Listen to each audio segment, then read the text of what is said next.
cutting through the downtown streets on a city that's just on the Gulf of Mexico, you kind of get the question of what kind of brew pubs are you going to find? Well, this is Florida, and of course there are brew pubs, of course there are breweries, but where exactly are they and what will they be like? Here was my one.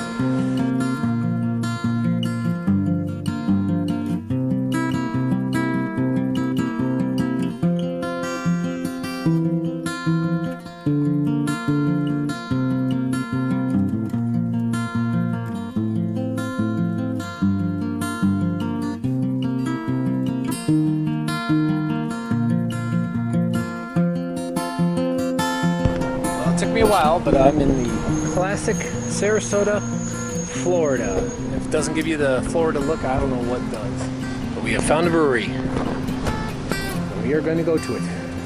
Sarasota Brewing Company. Bum, bum, bum. And sports bar. Bum, bum, bum. Bum, bum, bum. Turn off.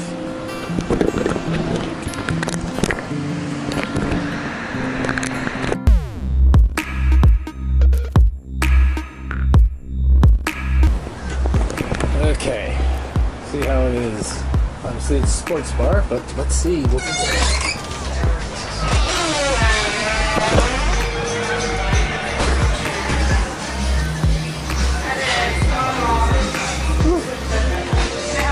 Good, I'm just here for food and drink.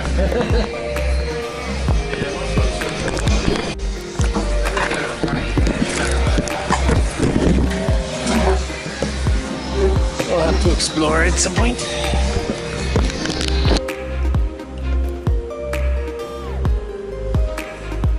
You know, most brewing menus are always the same.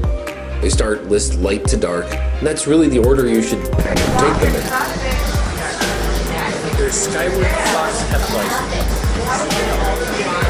I might be confused by the fact that it's so clear. Like, how can that be a Hefeweizen?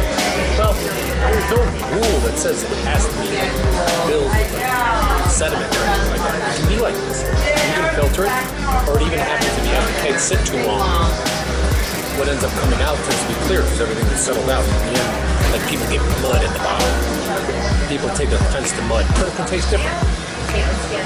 Sure, I'll be right there. White.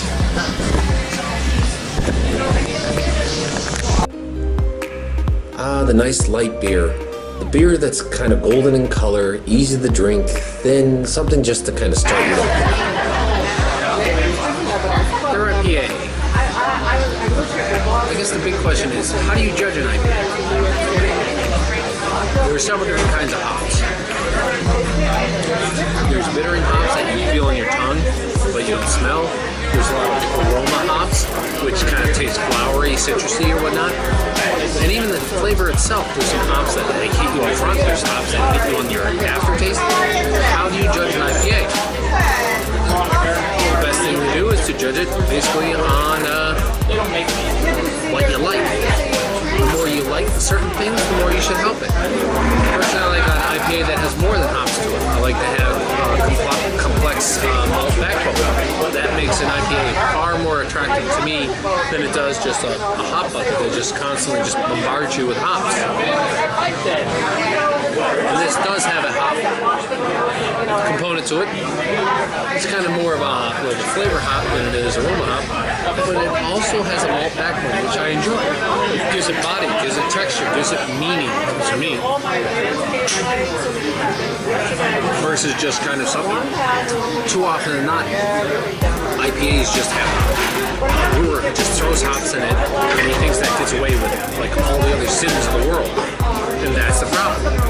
This is a good, flavorful, good mild taste to it, and it works for me. I like it. I can't say that about all IPAs because it's a problematic when it comes to IPAs. Because there's a lot of good ones out there, and there's also a lot of bad ones.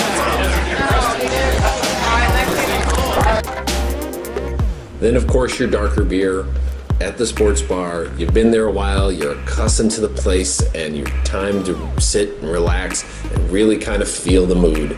This is how you finish your day.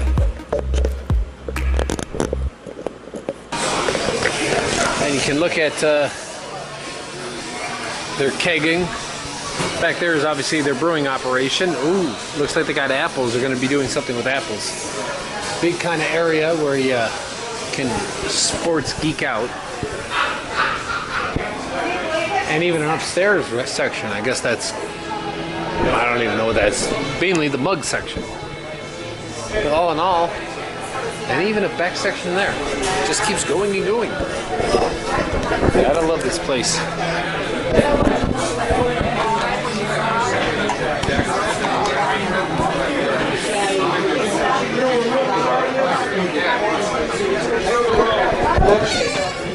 And back out into the heat and the sun.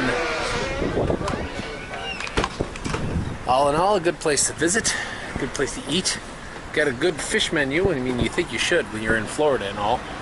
Fish should be kind of like almost the standard bearer. But it's a good place. Good place to kick back in Sarasota. They gave me a whole lot of details of places to see. So this was a great place to stop by. See where I am tomorrow.